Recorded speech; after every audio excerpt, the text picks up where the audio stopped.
Always go to the end, dwell in the end, and nobody will hurt you. A very wise man, Neville Goddard, had said that quote. And today, that's exactly what we're going to talk about: how to live in the end and what it means. So let's get started.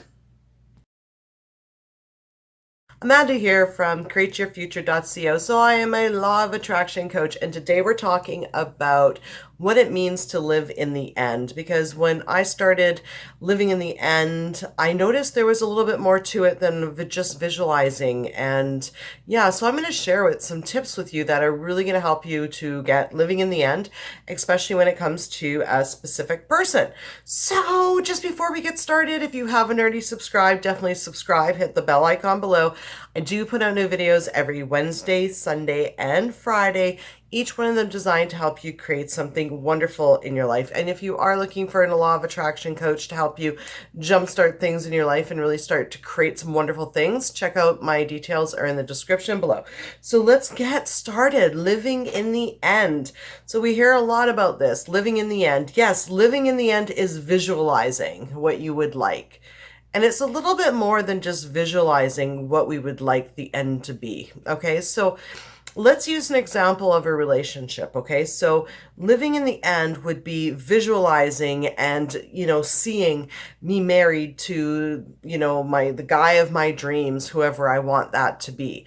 And that's entirely possible to happen. And that's a great living in the end. However, living in the end also entails that all of our thoughts are actually in line with that vision every minute of the day. Okay, so it's not just enough to visualize us married and him living with us. We need to really get specific about what that relationship is going to look like, because we want to be able to live it. So, okay, I'm married. That's a great end, and I'm going to live that I'm married to the person. But the question is, because marriage means different things to different people, what does marriage and a committed relationship look like to you?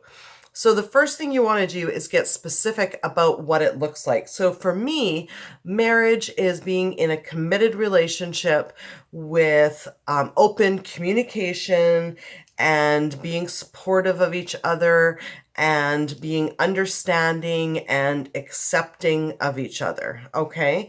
And, and someone being there for me and putting up with me, because I'm not, I intend to always be perfect, and I am perfect, but I have my moments, right? So that's what living in a committed relationship looks like to me. So when we decide to live in the end, we also need to make sure that all of our thoughts and everything are in line with that.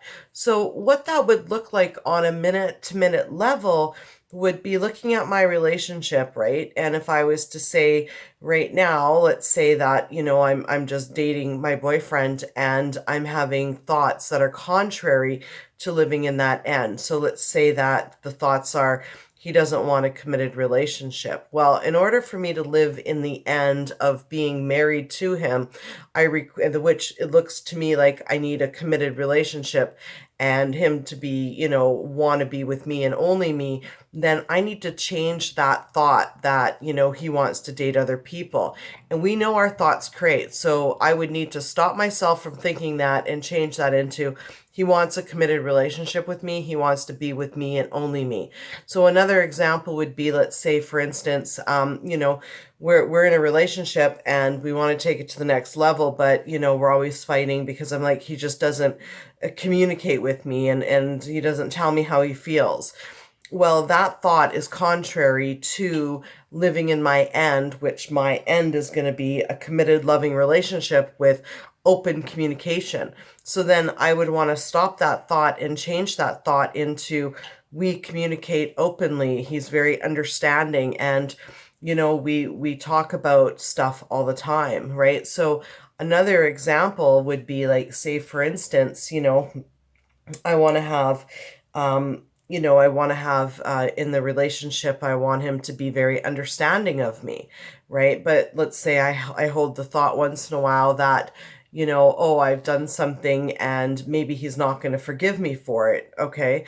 well, if I want to live in the end of having that committed relationship, then I need to change that thought that I'm having in this moment to he's very understanding and forgiving. And you know what? He's a caring and understanding person, and he understands that I meant nothing about, that it didn't mean anything, and he's forgiven me and over it.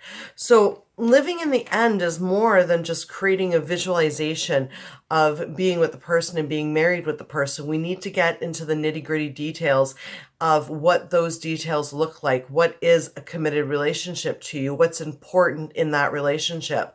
And then to truly live in the end, every minute of the day is to make sure that your thoughts are in line with that committed relationship. They're in line with the person being understanding, and making sure that those second to second, minute to minute thoughts you have support that living in the end.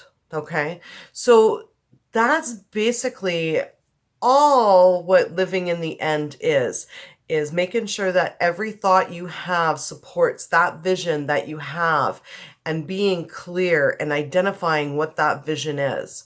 Right now, your vision can be anything, right? Marriage and a relationship can look like so many different things to so many different people. So get specific, get into the details. What does it look like to you? And then make sure that every single thought that you have is in line with that vision and those details that you have. And you will find that your manifestation of getting towards that end is going to happen a lot quicker. Another little tip is I also make the end a little bit closer. Okay. So like when I started my relationship, yes, my end goal is to get married. However, we started dating, and then that was my first end. Start dating somebody, right? Start dating this specific person. Okay, got that. Next end was moving in together. Okay, that was my next little end. Got that. Next one, getting married. Okay, gonna get that, and putting little steps along the way, because those little steps make you feel good when you reach them. And each step that you go, you're going to come to little bits and pieces that you're going to create in your story and put the puzzle together and create the thoughts at every little step and every little milestone. You're going to create the bigger picture as well. So yeah, that's what living in the end means to me. It's been worked very well for me, and I know it's going to work very well for you too. So go ahead. Figure out where your end is, write out the deets on that, and start enjoying your life. Anyways, that's my video for today. Thank you guys all so much for liking, sharing, and commenting and subscribing. I do have a P.O. box now. If you want to check the description below, it's down there. Love anything that you want to send. And yeah, you guys have a wonderful week. We'll talk to y'all later. Bye-bye.